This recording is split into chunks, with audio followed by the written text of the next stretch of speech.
Section number 9 on the website is all about plumbing and PEX fittings. This is a standard stainless steel PEX clamp. This is what we use throughout the plumbing on the van, and it worked really, really well. No problems at all. Plus, if you made a mistake and you had to replace it, it wasn't that difficult. So I highly recommend using these. Then you've got all kinds of brass fittings. One thing you got to make sure that you do is any place you have the water going into a pump, that you have a sediment filter or spin down filter to protect the diaphragm inside the pumps. Now we carry a spare pump, and here's a spare pump, and the spare pump that we carry, we also have already put the electrical connectors on so that if I need to swap the pump out, I don't have to spend time trying to put these electrical connectors on. It's an easy swap out. And I don't have one right here, but we have 90-degree PEX fittings that are swivel PEX fittings that go onto the pump. I'll put a picture in this video of that fitting. Those are excellent, and you should use those any place you're going to put your pumps because it makes it easy to swap it out if it ever becomes necessary. Now, we did have one of these fail. After about 5 years, we ended up with a little tiny drip right at the top. In a parking lot, I pulled over, we saw that drip, and within 20 minutes, I swapped out the pump. And I could have done it even faster, except I videoed it for YouTube. So be prepared because things will break down. Have an extra pump with you. I use the same pump for the shower system as I do the kitchen sink. So one spare is good enough. It can go in either place. In the 5 years, we only had one plumbing problem, and that was when the water wouldn't go down the shower drain. And it drove me crazy trying to figure out why this was happening. And what it turned out to be was that one of those mud dauber insects filled up one of the 1/2-inch vent tubes with mud. And that mud stopped all the water from going down because there was no place for the air to escape. Then once I discovered that, I replaced that 1/2-inch vent tube with 3/4-inch PEX. And I also inserted some stainless steel wool in the end to keep any bugs or insects from building a nest in there and clogging up that tube. So I might recommend that you use 3/4-inch PEX for your vent tubes. That vent tube for us actually came to the outside of the van because that vent tube let me know when I filled up the shower tank all the way. I would just fill up the shower tank until it overflowed through that vent tube, and then I knew it was full. So that vent was outside the van. Weight distribution. Our van is front-wheel drive, so I tried to center the weight. We have 3 16-gallon water tanks, and all the tanks are interconnected with PEX. By having 3 16-gallon water tanks instead of one big tank, we don't need any baffles to keep the water moving around when we're traveling in the van. 2 of the tanks are under the sink on the passenger side, and 1 tank is under the seat behind the shower. This helps distribute the weight left and right, front and back. You don't want to build your van with a lot of weight on one side.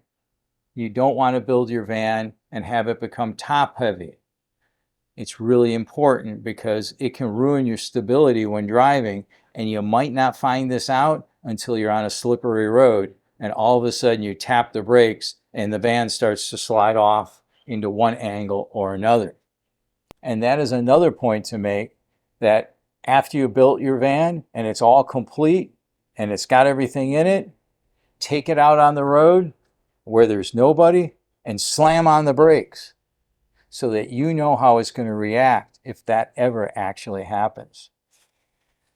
Now, as far as water fill, our water fill is a little bit different than most. we have those three 16-gallon tanks, and they're interconnected. And on the top of two of the 16-gallon tanks, I installed a 4-inch round deck plate. That deck plate comes off and it makes it easy to open them and just simply fill them with water. I can easily see inside and know when they're full, and I can reach my arm inside and actually clean out the tanks. If I was to do anything different, instead of putting a 4-inch deck plate, I would try to put in a 5 or 6-inch deck plate to make it easier to reach in there and clean out the tank. Now, to be honest, in the 5 years I've traveled in the van, we've only reached in and cleaned out the tank once because they've stayed really clean. Plus, all of that water from those tanks goes through a filter system before it reaches our kitchen sink. Now, if you were building a convertible van that you wanted for work and travel, you could use 2 jerry cans and put them underneath your sink. Use one of the jerry cans for fresh water and use the other one for the gray water runoff from the sink. And that would eliminate the need to put tanks underneath your van. It all depends on how much you're traveling and how you're using the van. But I've seen a lot of people doing that, and it looks like a really good option to me. Now, under our van, we happen to have 2 5-gallon water tanks. One is the gray tank for the sink, and the other is the tank for the recirculating shower system. Both those tanks are emptied by just flipping a switch and 2 electronic ball valves open up. You can see the installation of that in a video that I made. I'll put it up here and put a link in the description. Now, I recommend you do something that I didn't do or haven't done yet, and that is put in some quick disconnects to make it easy to remove and replace the ball valves. I didn't do that, and we're almost up to 6 years, and we haven't had any problems with our ball valves. But a viewer contacted me saying his failed and he needed to replace them. And he was very upset because when he cut that PEX pipe, he got covered in all the garbage that was in the gray tank. So thankfully, we haven't had that problem so far. But we really do try to keep any solids out of our gray tank. Anytime I sterilize the shower system and bleach it, I put a little bleach down the sink, and that will kill any mold or bacteria or anything building up in that tank. We also have a little filter on our sink that captures all that sediment before it goes down the sink. Let me grab that and show it to you. So this is the little strainer thing that actually sits down into our sink drain, and it keeps all of the large chunks from going down into our gray tank. So this is really important. Also, if you're sterilizing your shower system or anything like that, put a little bit of bleach down into that tank once in a while when you're in a place that's safe where you can drain it and flush it out. That's a really good idea. When you're building your van and you're doing the plumbing, always do home runs across the van. And what I mean by that is the water travels across the van. Make sure it's one solid pipe without any cuts or any connectors in it. You don't want to have any breaks or leaks in the pipe as it crosses to the other side. As our pipe goes from the water heater all the way to the valve, that's a home run. There's no connections in there.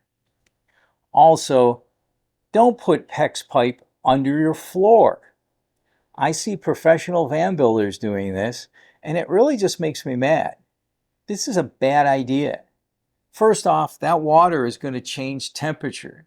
And as it changes temperature, it's going to cause a concentration of moisture around it from condensation.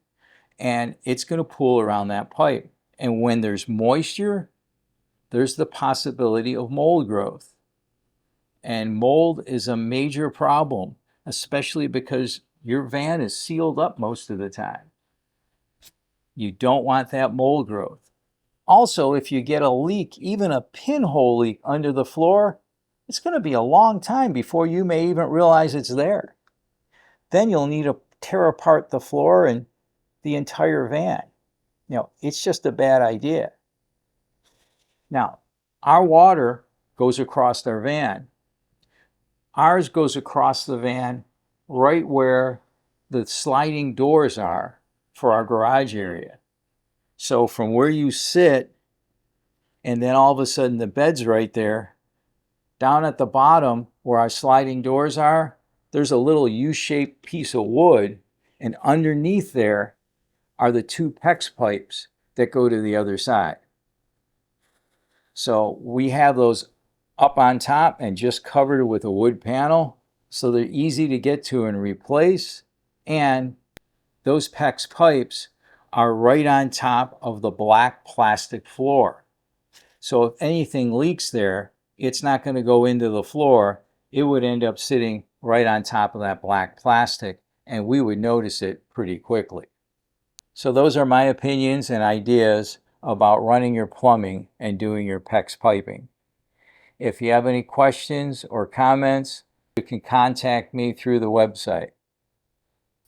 If you made it this far in the video, all the way to the end, thank you for watching. I really appreciate it. If you liked it and it's helped you out a little bit, please hit that like button. If you haven't already subscribed, please subscribe. Use our links. And if you have any more information to add, please take a moment and add something to the comments. I want to find freedom faster before the daylight turns to gray. I want to find freedom faster and spend it all on today. It's not a race to the finish line. It's just the comfort of your hand in mine. Yeah, we're gonna find freedom faster.